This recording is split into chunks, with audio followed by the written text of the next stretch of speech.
Cantonment BRS party అభ్యర్థి లాస్యా నందిత ఉన్నారు, మాట్లాడదాం.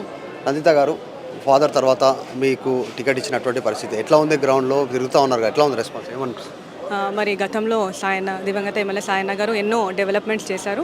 మరి ఆల్మోస్ట్ అన్ని పనులు అయిపోయాయి 80%. మరి ఏవైతే పెండింగ్ వర్క్స్ ఉన్నాయో తప్పకుండా దాన్ని కూడా మేము ముందుకు తీసుకెళ్తాము. దాని గురించే ప్రజల ముంగట వచ్చాము. తప్పకుండా పెండింగ్ వర్క్స్ని ఫుల్ఫిల్ చేస్తాము.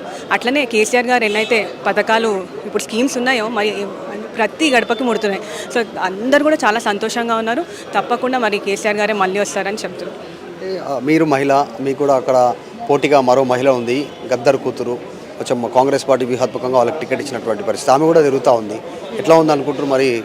అంటే అండి, ఇప్పుడు అందరూ క్యాండిడేట్ని పెడతారు. తప్పకుండా మరి సాయన్న గారు 30 ఏళ్ళ నుంచి మరి కంటోన్మెంట్లో ఉన్నారు కాబట్టి మేము మా పని చేసుకుంటూ పోతాము. మరి ప్రజలే దానికి రిజల్ట్ ఇస్తారు.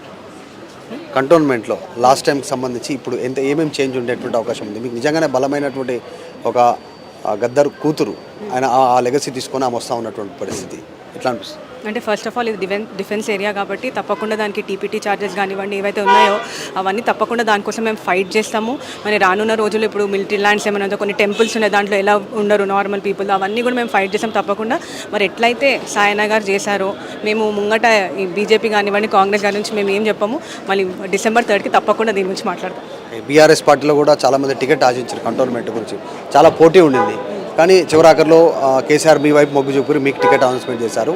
మరి వాళ్ళంతా మీకు సహకరిస్తున్నారా? ఎట్లా ఉంది సిచ్యువేషన్? సహకరిస్తున్నాను తప్పకుండా. కానీ వాళ్ళకి కొన్ని వేరే దగ్గర ఇన్ఛార్జ్ చేశారు కాబట్టి వాళ్ళు రాలేకపోతున్నారు. కానీ వాళ్ళు ఫోన్లో టచ్ ఉంటున్నారు. తప్పకుండా వాళ్ళ క్యాడర్ ఎవరైతే ఉన్నారో వాళ్ళని కూడా పంపించి కలిపి పనులు చేసుకుంటున్నాం.